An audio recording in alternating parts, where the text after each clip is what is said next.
Assalamualaikum dear friends, how is it going? Today we are going to learn about this, that, this, those.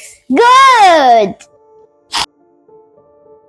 বন্ধুরা আজকে আমরা অনেক সুন্দর একটা টপিক নিয়ে আলোচনা করব।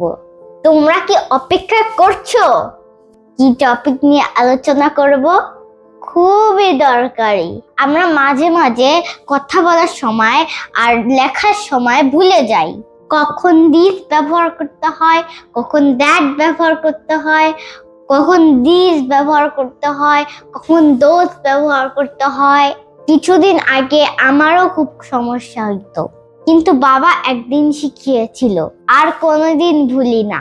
তাই আজকে তোমাদেরও শিখাবো ইনশাআল্লাহ। So fun and learn. বন্ধুরা, যখন আমাদের হাতে কাছেই কিছু থাকবে তখন আমরা বলবো this is a ball.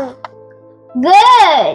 এই বলটা আমাদের হাতের কাছে আছে, এর জন্য আমরা বলবো this is a ball. আমরা ইচ্ছে করলে এটা ধরতে পারি, this, this. যখন আমার কাছ থেকে কিছুটা দূরে বলটা আছে তখন আমরা বলবো that is a ball. মাশাআল্লাহ, আমরা এই বলটা ধরতে পারছি না, তা অনেক দূরে আছে, এর জন্য আমরা বলছি that is a ball. বন্ধুরা, এখন আমাদের কাছে দুইটি বল আছে, এখন আমরা বলবো these are balls.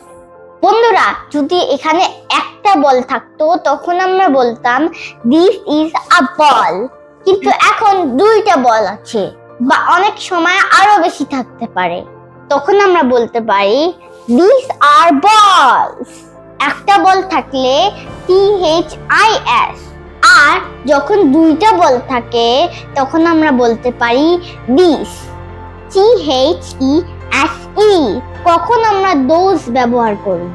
যখন আমরা দূরে একটি বল দেখালাম তখন আমরা বলেছিলাম that is a ball. দূরে একটি বল আছে, কিন্তু দূরে যদি অনেকগুলা বল থাকে তখন আমরা কি বলবো? তখন আমরা বলবো those are balls. দেখেন, এখানে তিনটি বল আছে, এর জন্য আমরা those বলেছি। তাহলে বন্ধুরা, আমরা কি শিখলাম? আমার কাছে একটি বল, this is a ball. আমার কাছে দুইটি বল, these are balls. ওই দূরে একটা বল, that is a ball. এবং ওই দূরে অনেকগুলা বল, এখন আমরা বলবো those are balls. বন্ধুরা, কাছে একটা থাকলে this, একটার বেশি থাকলে this. বন্ধুরা, দূরে একটি থাকলে that, অনেকগুলা থাকলে those. তোমাদের মনে থাকবে তো?